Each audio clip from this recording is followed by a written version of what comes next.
संस्थापकाय च धर्मस्य सर्वधर्मस्वरूपिणे अवतारवरिष्ठाय रामकृष्णाय ते नमः।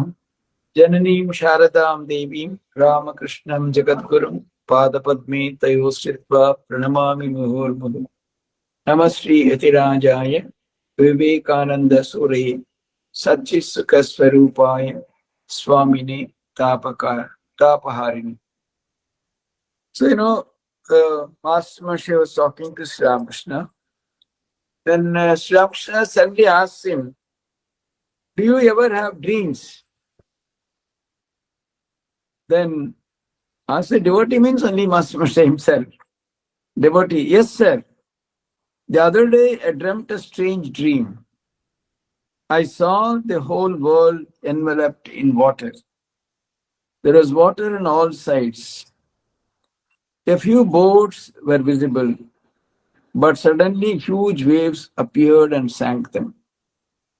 I was about to board a ship with a few others, and when we saw a Brahmin walking over that expanse of water, I asked him, how can you walk over the deep? The Brahmin said with a smile, oh, there's no difficulty about that. There's a bridge under the water. I said to him, where are you going? To Bhavanipur, the city of the Divine Mother. He replied, wait a little. I cried, I shall accompany you. Master said, oh, I am thrilled to hear the story. The Brahmin said, I'm in a hurry. It will take you some time to get out of the boat. Goodbye. Remember this path and come after me. Oh, my hair is standing on end. Please be initiated by a guru as soon as possible. It was a very extraordinary dream with the Master Maharshi had. So, of course, all dreams, have scope for a lot of interpretation. And actually, this dream gives rise to many, many, many ideas. Some one or two we can look at. There may be other shades also. See, he says the whole world is enveloped in water. It's like, maybe symbolic of the Ananta Sagar, the boundless sea. See, the samsara is always described as sagar, samsara sagar, symbolic of the huge ocean, the world. So there's water on all sides. So wherever you look, there is water, obviously. A few boats were visible. A few maybe individuals or jivas or those who are struggling in the world, trying to stay afloat, trying to, somehow survive. Then a huge wave appeared and sank them. So like many people, they are drowned in this ocean of samsara. They try a little, but then majority can't really cross the ocean so easily. They get drowned in samsara. They get completely subsumed by the waters. I was about to board a ship with a few others. Then I saw a Brahmin walking over that expanse of water. So, but this individual is trying to take a safer path. A ship is capable of staying afloat on the water of the ocean. And the ship usually, it manages to, in spite of the turbulence, in spite of the waves, etc., the ship is normally it doesn't sink or capsize, it crosses. So this person seems to have chosen a more safer path of staying afloat in the samsara, because he has already come under the influence of a great soul, So it's symbolic of that. He's already, chosen a path which is a real path of redemption. And along with them, he's trying to claim the ship, board the ship.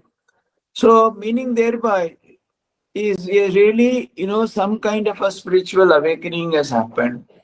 And that person is somehow about to, is struggling to get onto a ship, trying to stay afloat in this world, struggling.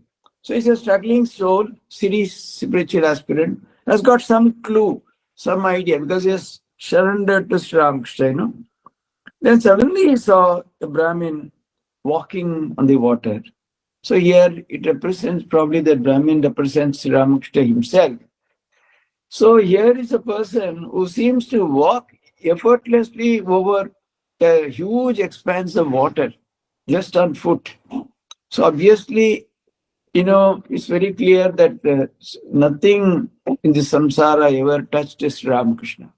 So he was very easily and very nonchalantly used to cross this. Samsara is nothing for him. It made no dent on him. So he was effortlessly going over. So then, he asked, how are you able to walk over? He says with a smile, there's no difficulty. There's a bridge under the water. So, for such realized souls, for such advanced sadhakas, is something like, uh, something which can really support them easily. For them, this is walking over the water is nothing, as if there is a bridge beneath their feet. Over that they can. See, I think you might have read, the Shankara's disciple, this Padmapada, he was somewhere on the other shore. When Shankaracharya called him, he had to come immediately to his guru. So he rushed over the water, and wherever he set his foot, there was a lotus flower. So on that he came. That's why he was called Padmapada. So similarly, like that, Thakur says that there is a bridge over which I am walking. See, but that bridge is not visible to the normal eye. Normal people are not able to see. Normal people are only wondering in amazement how this person is able to walk over water like this with great facility. But he knows how to cross the ocean of samsara. And he has a clear path visible before him. And that path is because of his, it was laid. Of course, you can add like through great sadhana, great awareness, great knowledge, great bhakti, great everything. So, because, the world of the samsara is for the normal person, a person who has no viveka, vairagya, discrimination, for them it's like a huge, insurmountable expanse of water. But if one has certain qualities, it's like is as easy as walking over water, because there is a strong bridge of viveka and vairagya and other spiritual qualities underlying, which are not visible for the normal eye, for the normal person. But the person who has done great sadhana knows that for that person it's very easy to cross over such waters. It's not at all a problem. But it's very clear that although it looked very miraculous, normally, when in such miraculous things, when we see as something exceptional, usually one is also wondering whether it is true or what is this, what will happen if we follow, whether we'll get drowned or this or that. But because he was a great spiritual aspirant himself, he simply says that I will also accompany you. And he's asking him, where are you going?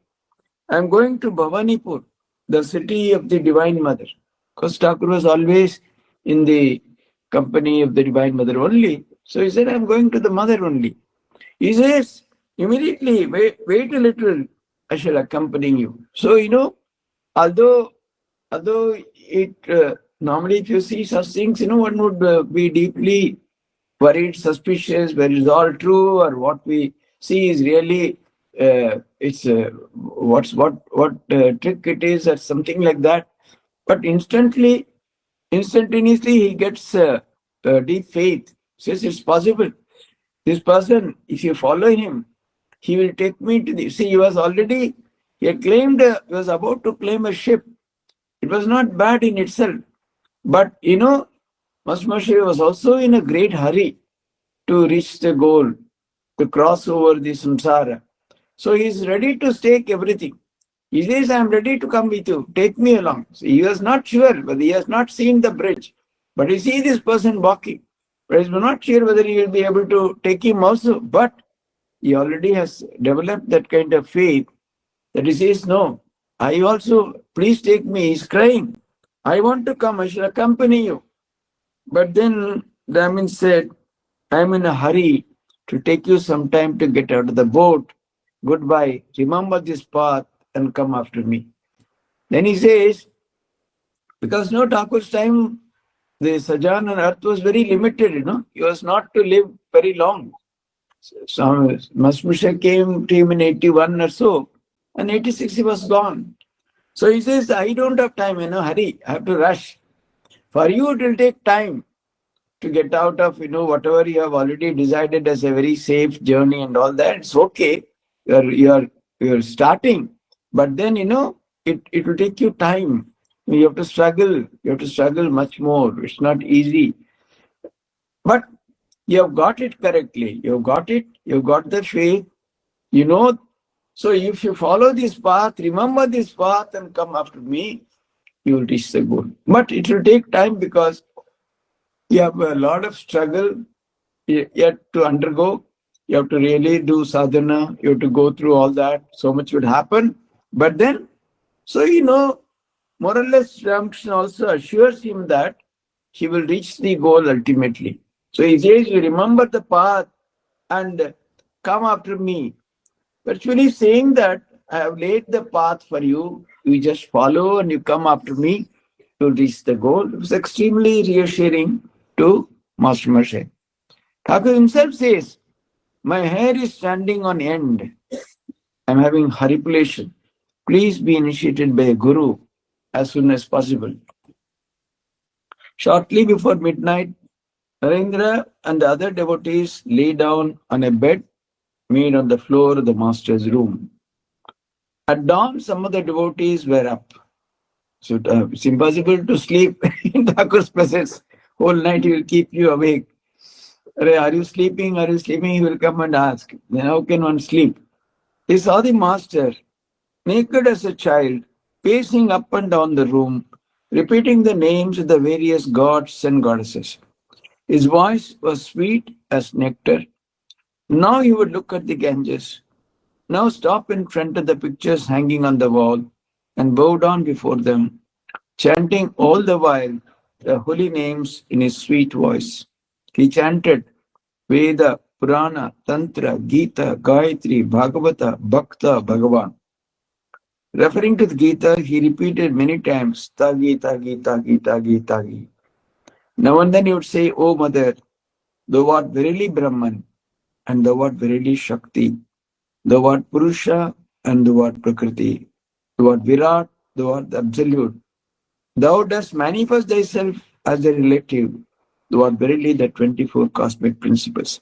So regarding Gita, Sri Ramakrishna always used to say, what is Gita? It's essentially, it says Tyaga. So that's why he says Tagi means Tyagi. It's an abbreviated form.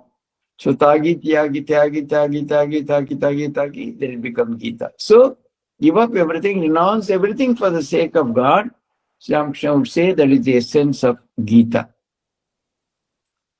So then he says, Mother, thou art verily Brahman. See, for him, so these are all, they have not really come up with any comprehensive philosophy of Sri Ramakrishna, because he says, oh mother, the mother, what he calls his mother, it's not just a form of a divine personality, or it's not only that, it's much more than that. For him, mother was all comprehensive. He says, thou art verily Brahman, thou art verily Shakti. Because you see, that way, he places mother even above Brahman, because Brahman in his aspect, Brahman is Nirguna. Is it not? Nirakar, Nirgun. So he is Nishkriya that way. But then Thakur's mother is not only Brahman, it's also Shakti, the power, the manifestation, the nature, the principles, all inclusive. So that's why Sri Ramakrishna would say that, give this example.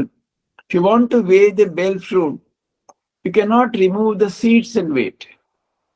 It's everything together. So if you understand the ultimate truth, if you say only Nirgun, Nirakar, Brahman, maybe there is a logic to look at it, true and all that. But then how do you deny your everyday experience? We experience the world, we suffer, we enjoy, we are happy, we are sorrowful, so many things. Somewhere is it possible to accept this also? That's why he says, the word Verity Shakti, the word Purusha and your Prakriti. There also is not making a difference. Purusha and Prakriti are different in Shankya. But he says you are both. The word Virat, the word Absolute. So you are the first manifestation as well as that which is beyond that, Absolute. The word mice as the relative. So, absolute and relative, both are you. Vyavaharika and Paramarthika, both are the mother. The what verily the 24 cosmic principles. So that is the all man. So that means Sri Ramakrishna's idea of Divine Mother was something far transcending even the description of Brahman as in the Vedanta. It says it is all inclusive. In the meantime, the morning service had begun in the temples of Kali and Radhakanta. Sounds of conch shells and cymbals were carried on the air. The devotees came outside the room and saw the priests and servants gathering flowers in the garden for the divine service in the temples. From the Nahabad floated the sweet melody of musical instruments befitting the morning hours. So, it was morning time. The service had begun and naturally it was blowing of conchs, etc., etc. Priests, they were gathering flowers for the divine service. Narendra and the other devotees finished their morning duties and came to the master. With a sweet smile on his lips, Sri Ramakrishna was standing on the northeast veranda, close to his own room. Narendra, we noticed several sannyasis belonging to the sect of Nanak in the Panchavati. See, in those days, Dakshineshwar, they used to accommodate many visiting monks of various sampradayas. They would come on their way to Puri, etc., and they'll be given provisions. They can cook their own food and eat, because they had very, very strict caste rules and all that. So they'll all be given provision. They can stay, they can have food and do sadhana and all that. So Sri Ramakrishna says, yes, they arrived here. Then he says to Narendra, I would like to see you all sitting together on the mat. They all sat there, and Master looked at them with evident delight. He then began to talk to them. So he always wanted them to be together so that, they can be of great support to each other in their sadhana and struggle. Narendra, I would like to see you. And Narendra asked about spiritual discipline.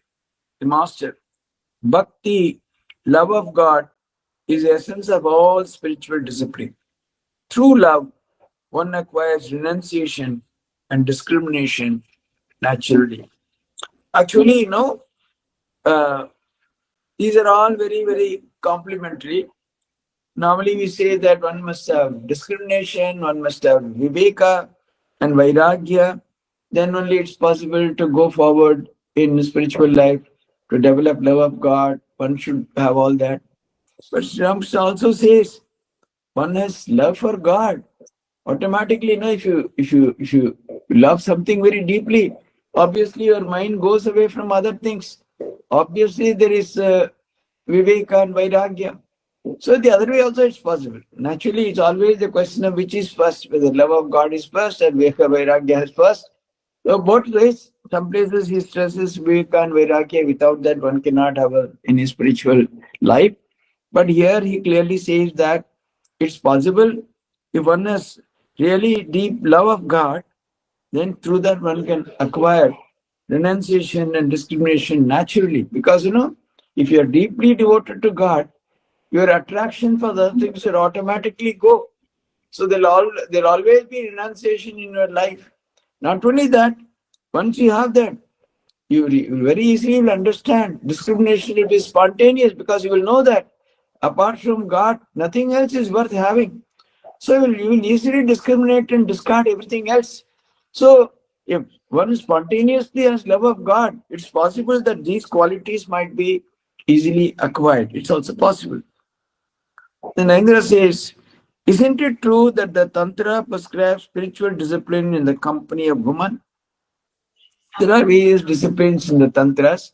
Some say that you should practice with women. So he says that is not desirable. It is a very difficult path and often causes the aspirant's downfall. There are three such kinds of discipline. One may regard woman as one's mistress, or look on oneself as a handmaid, or as a child. There are three attitudes possible with regard to God. If we can, of course, uh, women can be regarded as like that. That's only that the mistress. That's what the Vamachara Tantra prescribes, or one as a Sakhi Bhav towards the mother, or Mayer Santan, or mother's child. But he says, I look upon woman as my mother. To look on oneself as a handmaid is also good, but it's extremely difficult to practice spiritual discipline, looking on woman as one's mistress. To regard oneself as a child is a very pure attitude. Because, of all the relationships, the one between the mother and the child is the purest and the most unselfish one. So so that way, the child is completely depending on mother for everything.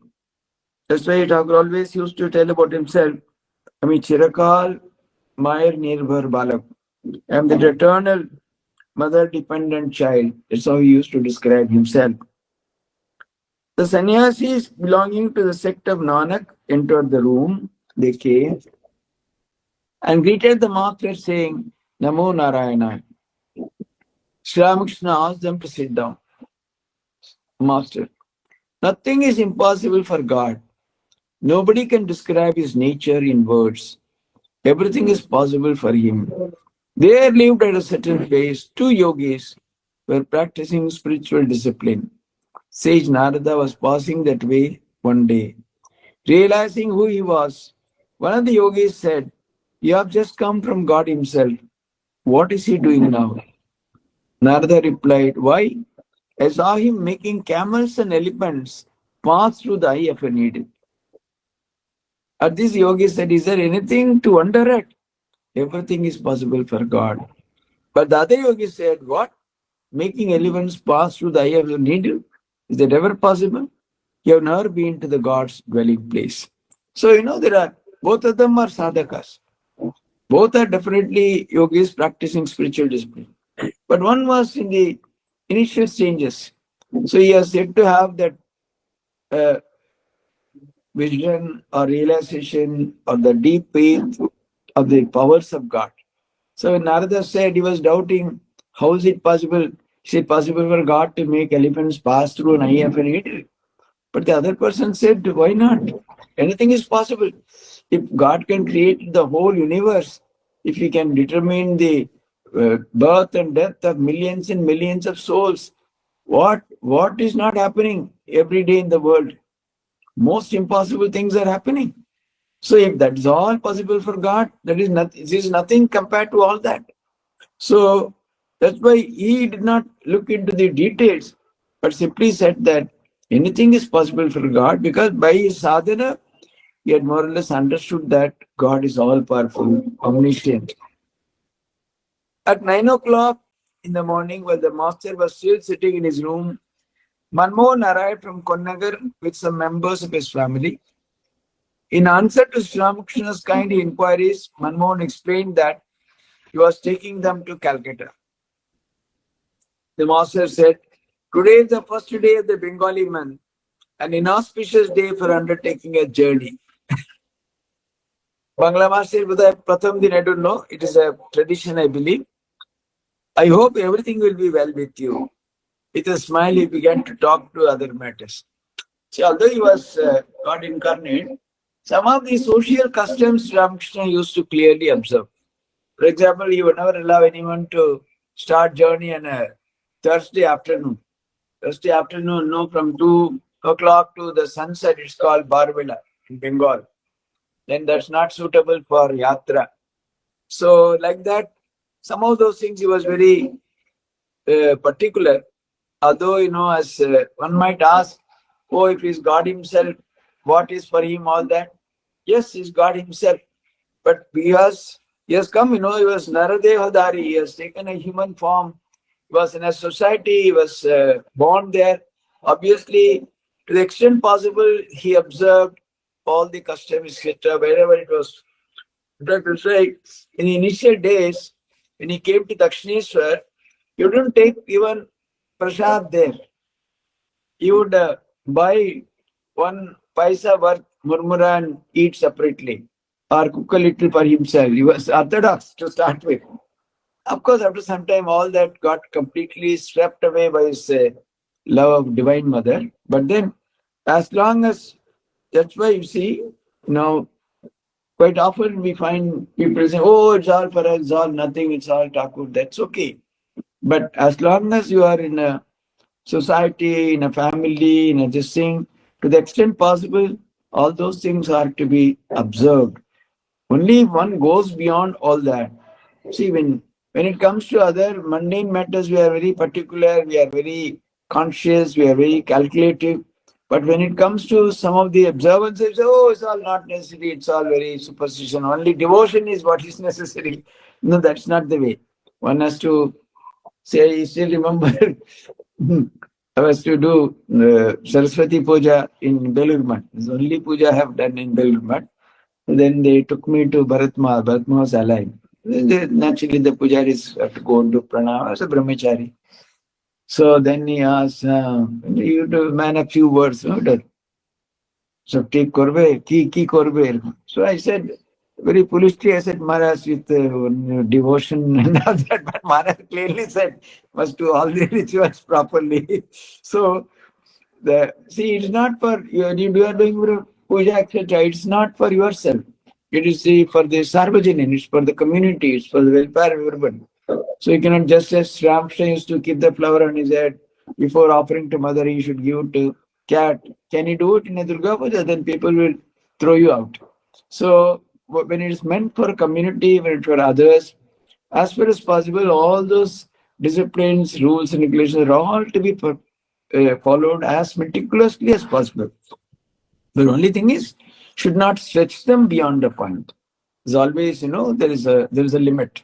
But as far as possible, so that the faith of others is not destroyed. See, when people come and attend the puja, why Belurmat puja is so much? Because everything is done vidhivat, according to rules, according to regulations, according to the almanac, auspicious time, everything. So that people who participate, they develop Shraddha and Bhakti. So it's very necessary. So you cannot say that Thakur used to feed cat, I will also feed dogs before Mother's Bhoga. Then they will immediately remove you from the seat and put someone there. When Narendra and his friends had finished bathing in the Ganges, the master said to them earnestly, "Go to the Panchavati and meditate there under the banyan tree. Shall I give you something to sit on?" Says even Asan also is ready to give. About half an hour, 10:30, Narendra and Brahmadus were meditating in the Panchavati. Afterwards, Ramakrishna came to them. Yam too was present. The master said to the Brahmo devotees, in meditation, one must be absorbed in God. By merely floating on the surface of the water, can you reach the gems lying at the bottom of the sea? Huh? He says, one has to dive deep. Taking the name of Kali, dive deep down, O mind. डूब दे रे मोन काली बोले हृदय रत्ना करे आगाध जले. In the fathomless depths where many precious gem lies hid, but never believe the bed of the ocean bare of gems. If in the first few dives you fail, with firm resolve and self-control, dive deep and make your way to the Mother Kali's realm. So, one has to pursue relentlessly, do intense sadhana. It's not possible to get anything to start with. One might fail, one might struggle, but one should never give up. The first few dives you fail. With firm resolve and self-control, dive deep and make your way to the Mother Kali's realm. Down in the ocean depths of heavenly wisdom lie the wondrous pearls of peace, O mind, and yourself can gather them. We have but pure love and follow the scriptures' rule. So, you have to be very clear, meticulous, very sincere, intense. Then you say you'll get peace of mind and everything.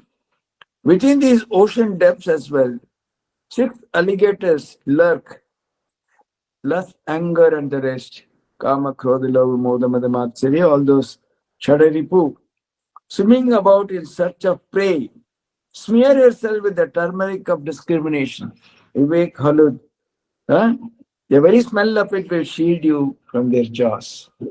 Upon the ocean bed lies strewn unnumbered pearls and precious gems. Plunge in, says Ramprasad, and gather up handfuls there. What a beautiful song, no? Narendra and his friends came down from their seats on the raised platform of Panchavati and stood near the master. He returned to his room with them. The master continued, when you plunge in the water of the ocean, you will be attacked by alligators. You see, you know, see at the surface, the ocean, if you think it represents the samsara sagar. So if we are all floating on the surface only. But if you go deeper into that, at the bottom, at the core lies that great pearls others to be had. But naturally, at the surface, initially, there are those great temptations, alligators, the shadow repose like Kama, Krodh, etc. They're ready to pounce upon. Most of us are consumed by all that, by the alligators. We are attacked and we fall a victim. But they won't touch you if your body is smeared with turmeric. So, Vivek, Viveka, if you apply the turmeric of Viveka to your body, then only you can go deeper. That will protect you, then you will not be attacked by the alligators. There are no doubt six alligators, and so on within you, in the heart's fathomless depths.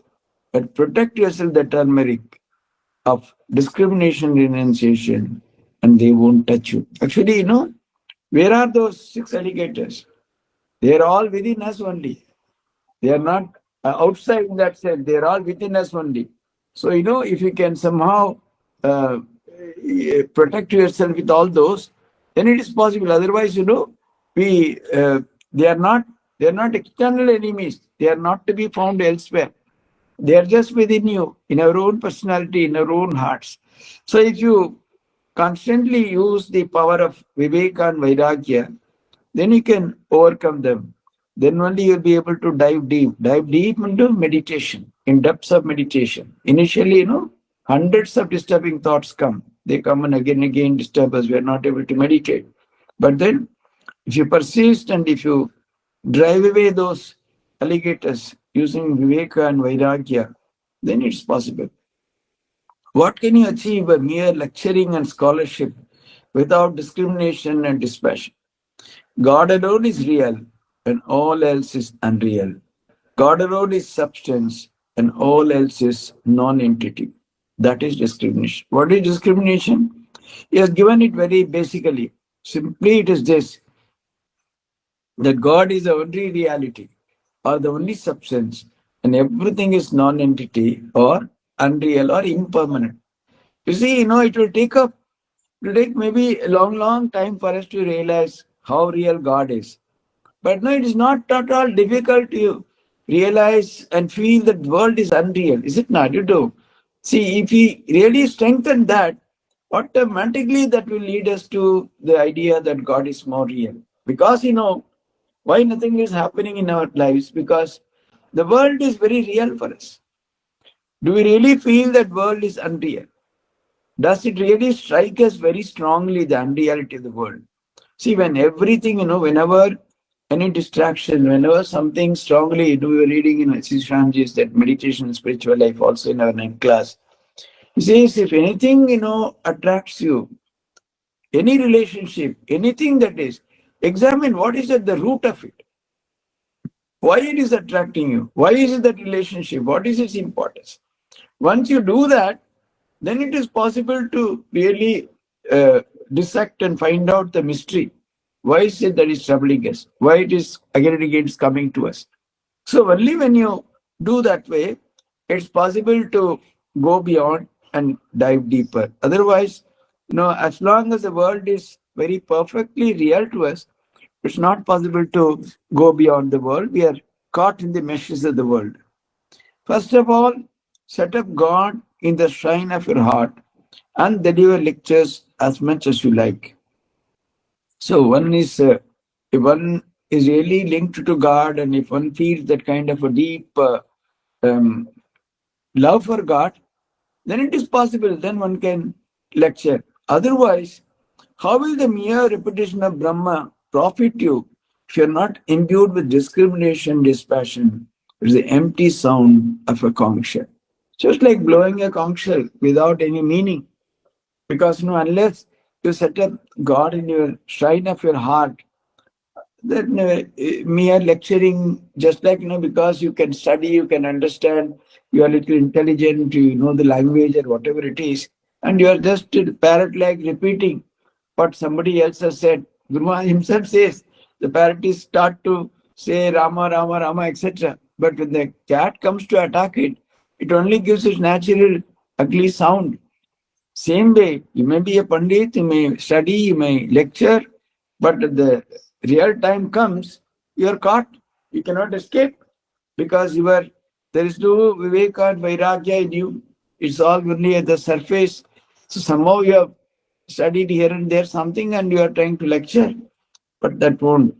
And he gives a very beautiful example. There lived in a village a young man named Padmalochan. People used to call him Pado for short. In this village, there was a temple in a very dilapidated condition. It contained no image of God. Ashwatha and other plants sprang up on the ruins of its walls. Bats lived inside, and the floor was covered with the dust and the droppings of the bats. The people of the village had stopped visiting the temple.